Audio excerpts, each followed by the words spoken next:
Halo anak-anakku sekalian, selamat datang kembali dalam kelas pembelajaran online untuk kelas 12.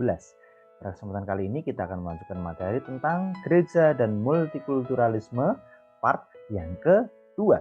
Kemarin kita sudah belajar di part yang pertama dan kita akan melanjutkan di part yang kedua dan part terakhir tentang bab ini, yaitu gereja dan multikulturalisme. Jika ada kalian masih belum paham di part yang pertama, kan bisa mempelajari atau membuka di dalam bab ini tentang gereja dan multikulturalisme part yang pertama, ya.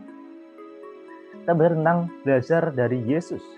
Yesus menjadikan multikultur sebagai wacana perjumpaan antar manusia yang dapat bergaul dan bekerjasama dalam kasih. Mengenai sikap Yesus, kita dapat mencatat beberapa pokok pikiran dari Hope S. Anton dalam kaitannya dengan multikulturalisme. Antara lain, apa saja yang kita bisa teladani dari sikap Yesus? Ya, kita mau belajar bersama-sama. Yang pertama, kesetiaan Yesus ditujukan kepada Allah, bukan kepada lembaga maupun praktek agama yang sudah turun-temurun dilaksanakan. Konsekuensi dari sikap itu adalah ia mengasihi manusia tanpa kecuali. Kemanusiaan, keadilan, dan perdamaian amat penting baginya. Itulah cara Yesus memperlihatkan kesetiaannya kepada Allah. Jadi kemanusiaan, keadilan, dan perdamaian itu amat penting baginya. Dan itulah cara memperlihatkan kesetiaannya kepada Allah. Karena hukum Tuhan yang pertama itu adalah kasihlah Tuhan Allahmu dengan segenap hatimu dan kasihlah sama manusia seperti dirimu sendiri. Karena itu, saat kamu mengasihi Tuhan, kamu harus mengasihi sesama manusia.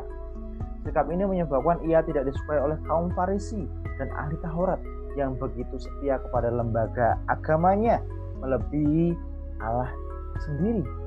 Mereka mempraktikkan tradisi dan hukum agama secara turun-temurun, namun lupa untuk mewujudkan hukum itu dalam kehidupan nyata sebagai umat Allah. Jadi mereka hanya mempraktikkan tradisi hukum agama secara turun-menurun, namun lupa untuk mewujudkan hukum itu dalam kehidupan nyata. Hafal tapi tidak dilakukan secara baik. Yang kedua, yang berikutnya, kritik Yesus amat keras ditunjukkan kepada mereka. Agama dan ajarannya bukan hanya dipelajari, dihafal, dan diwujudkan dalam penyembahan, tetapi terutama harus diwujudkan dalam kehidupan dengan sesama. Itulah sebabnya kitab Amos pasal yang kelima menulis bahwa Allah menolak ibadah dan persembahan Israel karena mereka tidak mempraktikkan kebenaran dan keadilan dalam hidupnya. Ibadah formal, praktek agama itu penting, ya. Ibadah formal, praktek agama itu sangat penting. Namun harus berjalan bersama-sama dengan sikap hidup. Ajaran agama dipraktekkan dalam kehidupannya. Jadi bagaimana kita bisa menyikapinya? Praktek agama itu sangat penting. Menghafalkan hukum Taurat itu sangat penting. Menghafalkan firman Tuhan itu sangat penting. Tetapi jangan cuma sudah dihafalkan, tetapi dilakukan dalam kehidupan kita sehari-hari.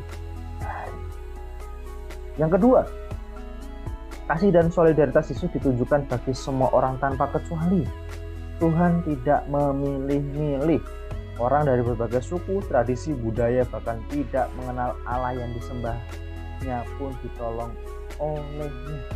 Jadi bahkan ia menolong budaya bahkan yang tidak mengenal Tuhan yang kita sembah pun ditolongnya. Jadi menolong siapapun, berbeda agama, budaya, dan sebagainya, ditolongnya. Itulah kesetiaan Yesus kepada Allah, memilih atau menolong tanpa memilih. Dan yang ketiga, Yesus memperkenalkan visi baru mengenai komunitas baru di bawah pemerintahan Allah. Sebuah komunitas yang melampaui berbagai perbedaan latar belakang. Sebuah komunitas yang memiliki hubungan-hubungan yang baru, di mana tidak ada laki-laki maupun perempuan, Buddha ataupun orang merdeka, orang Yahudi maupun Yunani. Semua orang sama di hadapan Allah dan memiliki tempat yang sangat penting dalam komunitas baru yang terbentuk karena kedatangan Yesus. Jadi Yesus memperkenalkan visi baru mengenai komunitas baru di bawah pemerintahannya, yaitu tidak lagi adanya perbedaan laki-laki, perempuan, orang Yahudi, orang Yunani. semua memiliki kehidupan yang sama. Tidak ada kelas sosial dan sebagainya yang mempengaruhi iman seseorang atau tempat pelayanan. Jadi semua yang memiliki hati yang sepenuh hati buat Tuhan akan menolong dengan sepenuh hati. Jadi tidak ada lagi perbedaan orang Yahudi, orang Yunani dan sebagainya. Yang keempat, kita juga harus belajar dari Yesus bahwa walaupun identitas pribadi, rasial, suku, sosial maupun keagamaan merupakan kenyataan sosial, jadi memang secara sosiologis perbedaan identitas secara pribadi, ras, suku, kelas sosial maupun keagamaan itu memang terjadi di sekitar kita. Perbedaan itu ada. Namun yang lebih penting itu adalah bagaimana dalam segala perbedaan yang ada umat manusia memuliakan Allah dengan melakukan kehendaknya. Jadi bukan lagi memandang perbedaan, tetapi bagaimana setiap manusia memuliakan Allah dengan sepenuh hatinya dan melakukan sesuai dengan kehendak Tuhan. Dan yang kelima, melakukan kehendaknya dapat dilakukan dalam kemitraan dengan orang lain, yaitu sama orang Kristen maupun orang lain berbeda suku, bangsa, budaya, adat istiadat, bahasa, kebiasaan, status sosial maupun agama. Jadi kita bersama dengan semua orang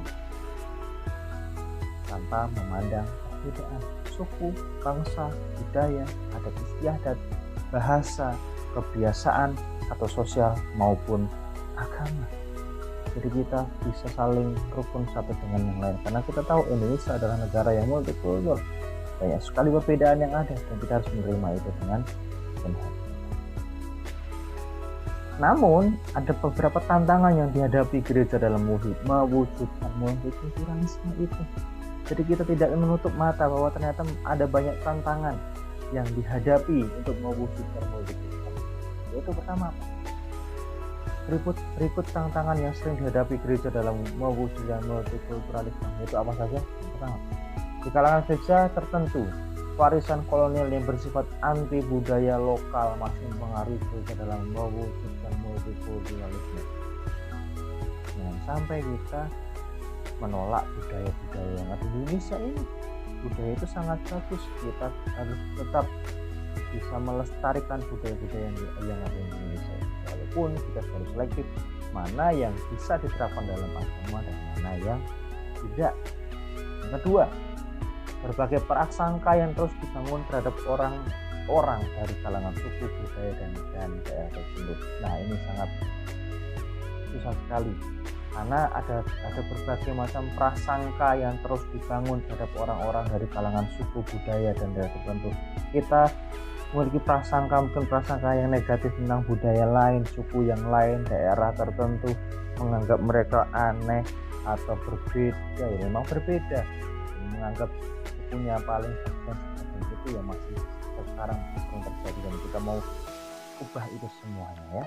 Kita mau belajar untuk tidak memiliki prasangka yang buruk terhadap perbedaan yang ada. Kemudian individualistik.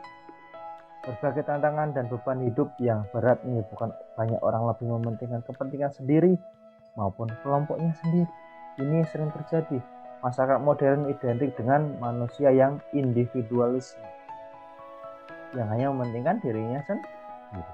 Kita juga harus peduli kepada orang lain. Jangan sampai kita hanya mementingkan diri kita sendiri atau kelompok kita masing-masing, tapi kita juga peduli dengan orang lain, bahkan kelompok yang lain. Karena kita adalah satu Indonesia, berbagai macam perbedaan yang ada. Karena gereja dituntut untuk mau menerima perbedaan yang ada dan tidak hanya mementingkan kepentingan sendiri atau kelompok gerejanya sendiri, tapi mau merangkul semua aspek kelompok kepentingan yang lain. Dan rangkuman dari materi ini yaitu adalah multikulturalisme adalah istilah yang digunakan untuk menjelaskan pandangan seseorang terhadap ragam kehidupan di dunia ataupun kebijakan kebudayaan yang menekankan tentang penerimaan terhadap adanya keragaman. Ingat ya, di garis bawahi. Menekankan tentang penerimaan tentang adanya keragaman dan berbagai macam budaya secara multikultural yang ada dalam kehidupan masyarakat, menyangkut nilai-nilai sistem budaya, kebiasaan dan politik yang mereka anut. Multikulturalisme bukan sekedar pandangan hidup, melainkan cita-cita yang harus diperjuangkan demi terwujudnya keadilan dan perdamaian bagi umat manusia. Semua manusia dari berbagai latar belakang, ras, suku, bangsa, dan budaya, kelas sosial, geografis, dan agama terpanggil untuk proaktif mewujudkan kehidupan multikulturalisme. Jadi setiap aspek golongan masyarakat yang ada bersama-sama untuk mewujudkan kehidupan yang multikultur. Remaja sebagai kelompok masyarakat yang sedang bertumbuh menuju dewasa memiliki tanggung jawab untuk mewujudkan multikulturalisme, kehidupan multikulturalisme. Perjuangan itu merupakan bagian yang tak terpisahkan dari iman kepada Allah di dalam Yesus Kristus. Jadi kita mau belajar bersama-sama, kita remaja, kita sebagai orang percaya dituntut untuk mewujudkan kehidupan yang multikultural, menerima segala perbedaan yang ada. Ini adalah bagian yang tak terpisahkan dari iman kepada Allah di dalam Yesus Kristus. Demikian materi pada bab ini, kiranya kita bisa paham bagaimana gereja dan multikulturalisme harus saling bekerja sama untuk mewujudkan kehidupan yang multikulturalisme. Gereja tidak membeda-bedakan suku yang ada, semua baik di mata Tuhan. Selamat belajar dan Tuhan Yesus memberkati kita semuanya. Shalom.